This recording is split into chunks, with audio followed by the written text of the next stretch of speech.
Hi, good morning. Hello, good morning. How are you? I'm good.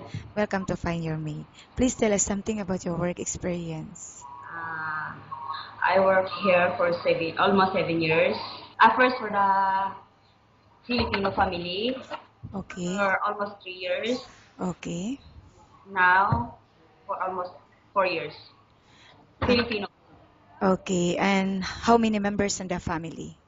As of now, 4 members, And how old are the children? 4 and 3. Okay, can you tell me what are your duties and responsibilities while on this job? Um, my duty are taking care of the babies, cleaning, ironing, cooking, all around. Okay, and what is the status of your visa right now? Status is to be cancelled. But you're going to finish your contract. Yeah, we're going to finish my contract When? On November. But you can't we can't transfer anytime. Yeah. You can transfer it. Allow you to Yes, another employer? yes. Okay. And how much salary are you looking for? Uh, we're looking for 182,000. Okay. Are you married or single? Married, How many children? 3 children. Three children. Okay. And then do you have any friends or relatives working here in Dubai or in Abu Dhabi?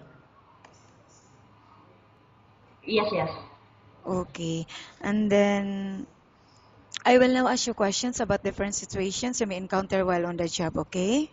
Okay. If the baby is non-stop crying, what will you do?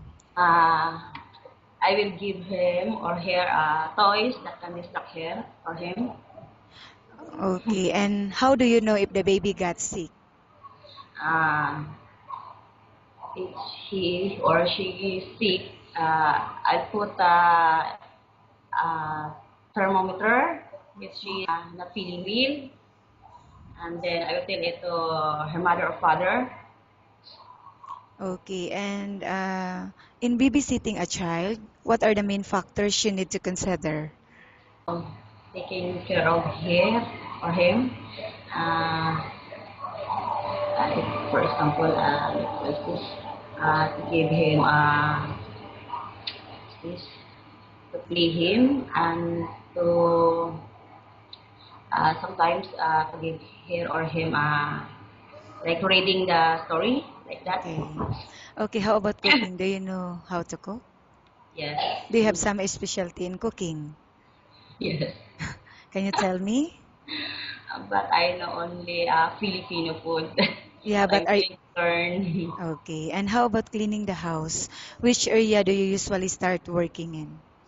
uh, Actually, I started in the sala, And then, and then after the bathroom, okay. And why do you think you should be hired?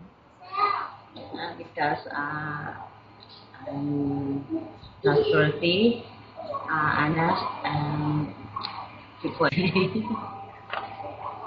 Okay, thank you. Nice talking with you and have a good day.